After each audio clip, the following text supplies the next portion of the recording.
On England's south coast, 3 monster dump trucks need to ride a boat to South Africa. These brand new machines, fresh off the production line, must arrive in perfect condition. But it's touch and go whether they can get on board. Reversing a truck this wide onto a narrow ramp is dicey. It's not going to plan. The handrail is in the way. The truck must head back down the ramp. They'll need to work up a new plan. We had to take the handrails out to give us that little bit extra space to maneuver them. They remove the handrails, buying them the all-important extra few inches. Take 2. The truck heads back up the ramp. Yeah, this is directing the driver, and he always watches me at all times. That's what we teach them. On board the truck, it's vital to stay focused. I'm totally confident that the person here will put me in the right direction. You have to be confident. If you're not, then you will have an accident. Telling the driver to turn his wheel a little bit. There's very confined space, and I don't want big movements.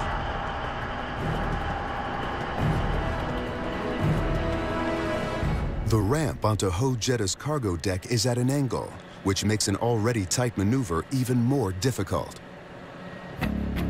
But with a clearance of just a few inches on the cargo door, this truck barely squeezes on board.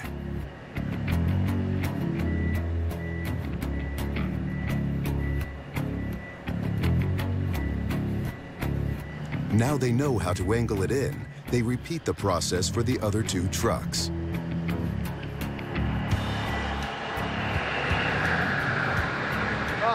That's a nice noise. That is a nice noise when it stops. All 3 dump trucks are safely on board, but the 4-week voyage to South Africa passes the Bay of Biscay off the coast of France, notoriously a bumpy ride. 19-foot-high waves are forecast. Ships have been known to roll as much as 45 degrees and more, and you still want the cargo to stay in position while you're in rough weather. In order to survive the crossing, each 75-ton dump truck will need heavy reinforcements. If cargo shifts, it all shifts in the same direction, which can cause critical imbalances on the boat, potentially causing it to capsize. So lashing the vehicles is crucial. The red bands around these are strapping the units down to the deck, making sure it's not allowed to move. Rule of thumb is we secure it with a force to each side of the unit that equals the weight of the unit.